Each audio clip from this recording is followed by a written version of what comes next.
Well, I'm alive. And so's Bill. I think.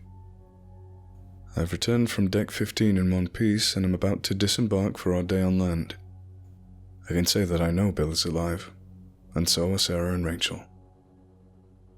I'm still a little confused, but I have a lot more information now.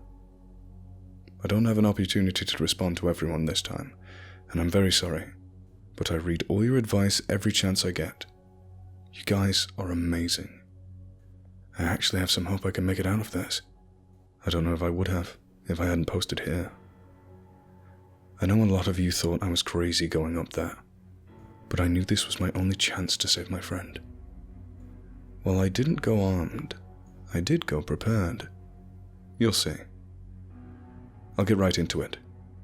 I waited at the top of those stairs what seemed like 3 hours, but it was just a matter of seconds in reality. A man walked up and approached me. I instantly recognized him. There was no mistaking those half-cheerful, half-sleepy eyes. At first, I wasn't sure if he was there by mistake and was going to ask me to leave, or if he wanted to give me a lesson on the finer things at our shuffleboard. "Good morning," he said quite nicely. I was very confused, but managed to get out, "Good morning, sir." "I'm glad you're here. I'm sorry to put you through everything." "You were behind this? Where's Bill? Who took him?" I couldn't really control myself. I'd thought through this moment many times since I'd been up on this deck, but once the moment came to talk to someone, emotion got the better of me and words just poured out. "Unfortunately, I cannot tell you that yet. But I can tell you he's alive." I glared at him in silence. The sun beginning to rise. I could feel the warmth reflecting off the railing next to me. What he said next made me feel a little better, but I kept my guard up. With a heavy sigh, he slumped against the railing next to me. "I need your help." I almost laughed. My help? I don't know what I could do to help him in this situation. If anyone needs help, it's me. "Just let me explain." He stood back up, his hands in his pockets, walking perpendicular to my line of sight as he stared off towards the now half-risen sun. "The video you watched, I am sure that made you uncomfortable. It makes me uncomfortable every time I see it." As he reached the other side of the area, he leaned forward, his forearms resting on the railing, his hands clasped, his now somber face still staring into the distance. I could feel emotion bubbling up inside me, maybe the emotion I thought he should be feeling. As I felt the words I wanted to say inching towards my lips, I clenched down and opened my eyes. I took a deep breath, joining him on the railing. "I sent the live feed I was watching to the TV in your room as well, hoping someone would see it. I know you had when a waiter overheard you talking about it at the whiskey bar and informed me. You guys were right. I was being watched. I am required to watch and record that every time it happens, which is on the first day and the last day of the cruise. You see, the people who run this ship have a very strict unwritten contract with the locals at the ports. It's actually quite normal for cruises, though usually it amounts to no more than some free alcohol or even cash. In return, the local economy refrains from harassing our cruise patrons too much. This ship is different. It has an agreement with a very different group." I started to suddenly understand why he looked the way he did. Every day he worked, he had 2 jobs, to serve the people on the boat and to serve those above him. I mean, technically, that's what every cruise director has to do, but obviously his situation is a bit different. He looked over at me, studying my face, probably seeing the mixture of concern and empathy. Without me having to ask, he simply said, "Pirates." He looked away in what looked almost like defeat. "Pirates? You need me to help you with pirates?" "It's not that straightforward. The pirates protect us from, well, more pirates." "Pirates protect this boat by killing the people on it?" He rolled his eyes in a very contemptuous manner, I realized I was starting to piss off the last resort I had to fix everything that had happened to us up until this point and save my friend. Sorry. Look, it's just that I haven't slept and I have to tell my fiancé all about this in the future. Don't need to apologize. I get it. This wasn't what you had in mind when you got on this ship. He looked at me, likely waiting for another snappy response. When I didn't offer one, he continued. Pirates ward off other pirates, less by fighting and more by a show of force. When pirates fight each other, there is very little to gain. People on both sides die, and most likely the victor will watch his opponent and all the spoils of war they have sink into the depths, never to be seen again. It made sense, I suppose, but I still wasn't really sure what any of this had to do with me. So the best way to prevent fighting, while still showing dominance, is a show of force. So like, shoot their cannons or what? He scoffed. This isn't the 1700s. Pirates don't ride around on sail ships with big black masts that have skulls on them. No. In fact, you probably see pirates all the time when you're on a boat. You just don't know it. I doubt you ever get that close to a boat on the open seas to really look at it. He was right. I hadn't. But I also hadn't spent all that much time on the sea, in a cruise ship or otherwise. I listened as he went on. Only other pirates really know what to look for. So when a pirate feels threatened, they display the amount of human skulls they have, usually on some sort of crude netting. Everything clicked. You kill people on this boat to give over their skulls so that your pirate protectors can swing a bigger dick. He laughed, genuinely, and for almost 30 seconds. Well, you aren't wrong. That is why people die on this boat. How'd you get away with it? We normally don't kill passengers. Normally, we only kill runaways or homeless people we find near port. They are plentiful since they try and get away with what they can from people on rich, fancy boats. Only one word stuck out to me in that entire sentence. Normally. His voice got quiet. He looked me dead in the eye. Unless they know too much. He wasn't talking about me. I was standing right here. He didn't look particularly tough, so I knew I could fight him. I looked around quickly in any case, just to see if he had henchmen standing by. He sensed my panic. Not you. I was right, but that meant Bill was in a hell of a lot of trouble. So, are you using my friend as blackmail? I don't see it that way. Not at all. Your friend is helping too. He's just doing it in a different manner. I'd found myself warming up to Saul until that point. He could call it whatever he wanted. The fact was, my friend's life was in his hands and my willingness to collaborate with him. I was stuck. And I knew it. And even though he didn't appear to have a particularly devious scheme about himself, he knew I was stuck too. How do I help? Thinking I was going to be fighting a bunch of pirates or hijacking a ship. You're going to blow up the engine of this ship. Take it out of commission. I should have been a lot more shocked, but I wasn't. Not after everything that happened at this point. Don't worry, you won't be killing anyone. Everything you need will be in the safe in your room. Oh, and I changed the code so only you could get in. Are you going to tell me what it is? He chuckled. I waited, expecting an answer. Again? I suddenly knew exactly what the number was. I gave him a smirk and a nod of affirmation. In any case, I have sent a letter to Sarah. It's on the cabin door. It's a letter from me explaining why Bill has been put into the brig for 48 hours, and that public intoxication is not tolerated, even on a boat. He smiled when he realized my confusion. That will give you a way to get through the rest of the trip without them.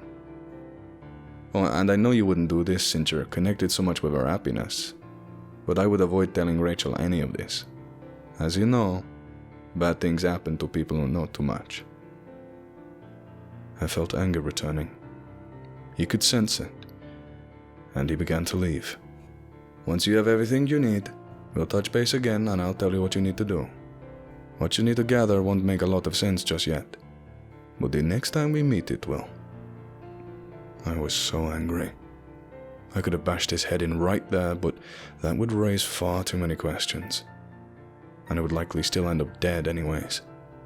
He began to walk towards the stairs. I had one more question, the last one rattling in my head before I made my way back to my room to begin what felt like the devil's bidding. Before I could ask, he cut in. "Why you?" He paused at the top of the stairs as he was going down, turning around to look back at me. "Don't take it personally, kid. I chose the room, you chose the channel." Saul walked down the stairs and I heard the gate swing open and then shut. I turned away from the stairs after a few minutes, staring off into the now fully risen sun and the landmass coming into view to the side of it. I reached into my pocket and pulled out the walkie-talkie. I peeled the familiar black tape off the communication button. "You get all that, babe?" "Loud and clear." Reddit, I can't thank you enough for your help. And I am sorry I had to leave something out. At least until I knew I felt comfortable to talk about it here. So now I'll come clean.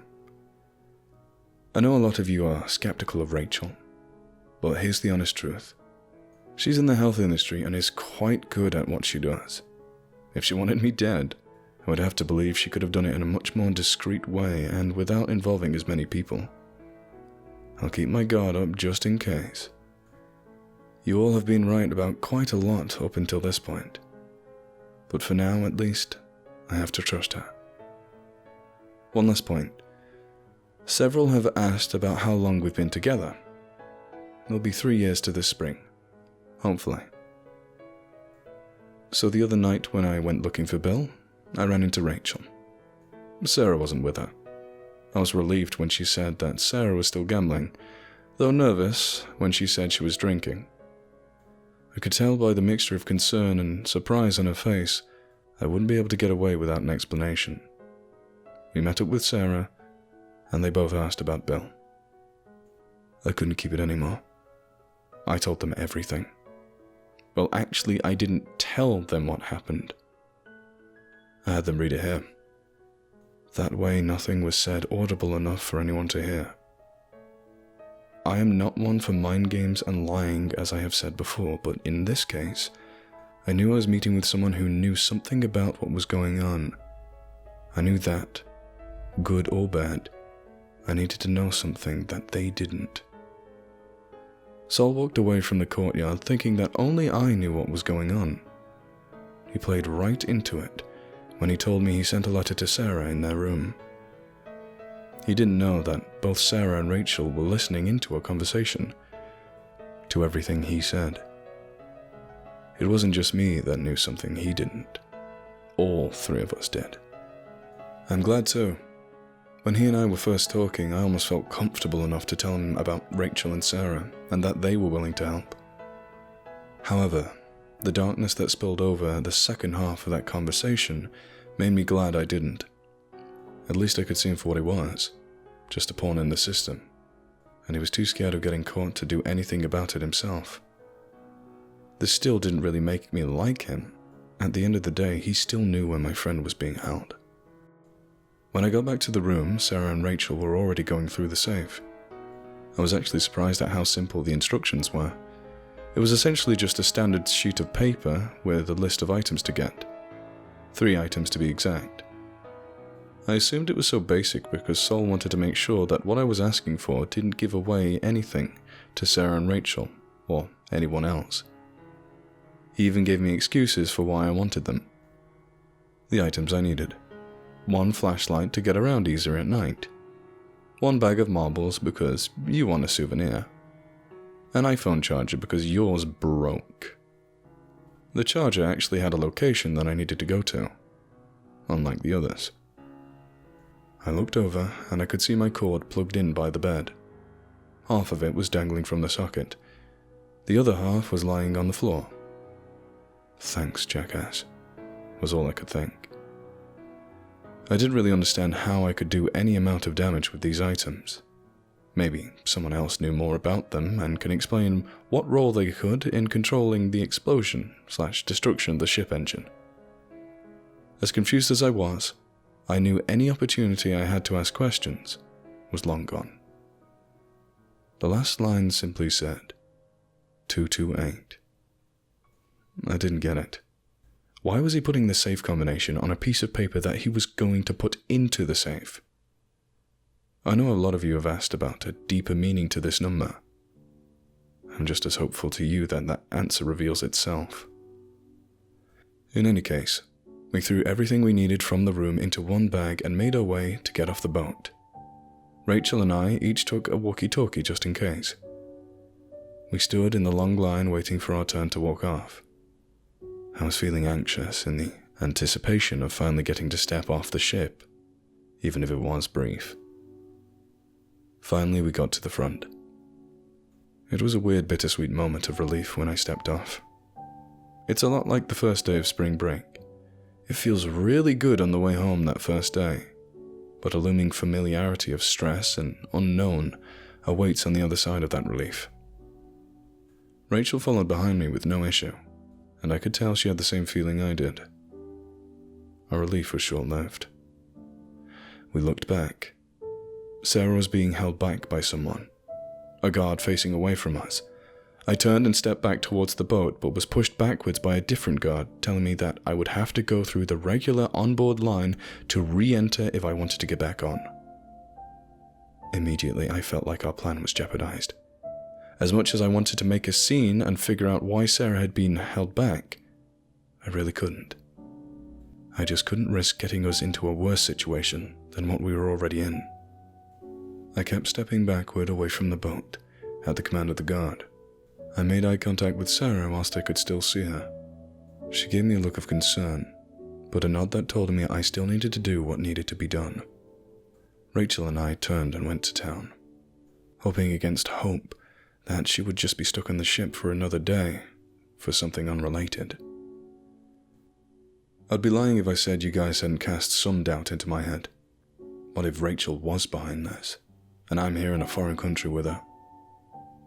Like I said in some of the comments, I had two people I needed to trust. One I knew well, and the other I didn't. I resigned to stick with what I knew. We made our way across town. We were able to find marbles off a street merchant near the port, and flashlights were hanging on a spinning rack in a place that we'd only meant to stop in to get water. I did my best to make it seem like Rachel didn't know anything, just in case we were being watched. I would say things like, "Hey, it's dark at night, we should get one of these flashlights." Or, "I'm gonna grab these marbles. We need a nice souvenir." Things were going way too smoothly. Then we got to the last stop. Thinking it would be some rustic old shack down a dark alley, I was actually surprised when we found the place. It was a nice modern-looking store and was quite busy. I actually felt somewhat safe for the first time in a long time. Once in the store, Rachel and I went our separate ways. She went off to grab some toiletries, while I set out to find the last item on the list. I honestly expected it to be easier than it was. Chargers are a pretty common commodity, especially in a port town, but I couldn't find them anywhere. Eventually I came across an employee stocking the shelves. He was dressed in blue jeans with a red vest and a blue button up top. He didn't appear to be much older than me. "Hey, excuse me? I was wondering if you had any iPhone chargers?" "Chargers are near the front. You gotta lock them up. Have a habit of walking out, you know?" I don't know what it was about him, but the way he said that made me uneasy.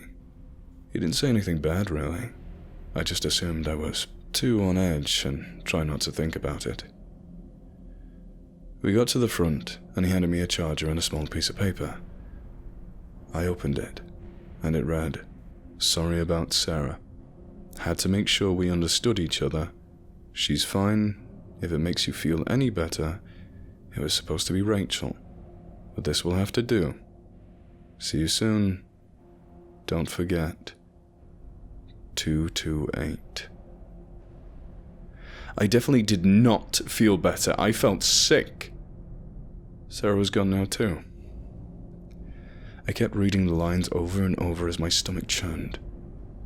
Was supposed to be Rachel. I'll see you soon. My mind felt fuzzy again. Did he know that Rachel and Sarah knew something? He must have come here after we got off the boat. Otherwise, how would he know that Sarah was gone and not Rachel? And how did the clerk know to give me the note? So I asked, "Who gave you this?" "My boss." "Is he here?" "He left. He went back to work." "He's not here and he went back to work. I thought you said he was your manager." "I said he was my boss, not my manager." "What's his name?" "He's just a guy. Look, are you going to buy something else or just piss me off with all these questions all day?" Just then Rachel walked up, and I knew I couldn't ask anything else, as much as I wanted to. I could only assume that Sol gave him that note to give to me. We quickly paid the clerk and went back to the ship. I remember looking at it as we walked up to it. This massive ship, looming there, growing and starting to take up my full range of vision. Somewhere on the boat, my friends were being held captive. Or at least I hoped they were still on it. I was starting to feel sick, maybe from sea legs or the lack of sleep, but most likely from the fact that the next 24 hours I was supposed to blow up the engine. I still had no idea where Sarah and Bill were. We got back on the ship. Sol's comments from our chat, and I know you wouldn't do this since you are concerned so much with her happiness, but I would avoid telling Rachel of any of this. It was playing over and over in my head. I had to believe that he still didn't know Rachel was in on this. I had to fight another demon to convince myself that Rachel was not the reason for this. It was getting late. We thought about going to look for Sarah, but we knew it would be useless. Around 8 p.m, we were back in our room. Rachel drank a glass of water and pretended to fall asleep, while I got myself ready for bed. The plan was for her to pretend to be asleep, and to try and catch a look at whatever displayed on the TV when I turned it on. I made the assumption that Sol included "Remember 228" on that note, because he wanted me to get my next instructions from that channel, so we could meet up. I settled in and mentally tried to prepare my already exhausted mind for what was next. I flipped on the TV. Or at least I tried. I hit the power button, but it didn't work. Since I had used the tape on my backup plan earlier, I thought maybe the batteries popped out. I turned it over. The batteries still in place. There was a folded up piece of paper. Quietly and carefully, I pulled it out. It was a familiar message. Deck 15, supplies, alone, now. My throat went dry. I had to do this alone. I looked over at Rachel and nudged her a bit.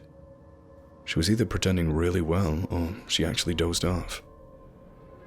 "Rachel," I whispered. Nothing.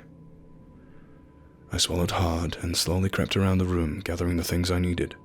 The light, the marbles, the iPhone charger. "Where the fuck was the charger?" As quietly and as quickly as I could, I searched the room. I couldn't find it anywhere, but I was out of time. I needed to go up there now or lose any opportunity to see Bill and Sarah again. For good measure, and thanks to all your advice, I grabbed a pen off the nightstand by my bed. It was the best weapon I could muster in the moment. After checking one more time to see if she was awake, I gave Rachel one last peck on the cheek as I left my room, trying behind watery eyes to push the thought that this could be the last time I ever see her again, out of my brain. I made my way to the top, back to the familiar railing on deck 15. It was windy, and we were moving pretty fast. I could hear the crashes of waves far, far below where I was. I waited, and waited, and waited. No one came. I frantically searched the deck for something, anything that could be waiting for me, a clue or a piece of paper of any sort. I realized what had happened. In my stupidity, I had given that fuck everything that he needed to get everyone. I guess he realized we all knew too much. He got Bill after I bailed out of my paranoia from the check the waiter gave me. He got Sarah when we left the boat to go on that bogus scavenger hunt. Now he got Rachel, and I practically handed her to him. It made sense. He couldn't let any of us off this boat knowing what we knew. What I knew. It made sense to get them first. He knew I wouldn't leave without them. And he probably also knew I would die trying to save them. I was fucked, and tired, and downright pissed the fuck off. I went back to the room and flipped on the lights. She was gone. But I didn't notice a struggle. Most everything was just as I left it, aside from the pulled down bed cover. I wanted to scream, to cry, anything. And then I saw it. A walkie-talkie was missing. I turned the other one on. The communications button was being held down, just like I had done previously. I heard voices. Several I didn't recognize, but one half enthused, half tired one, that I did.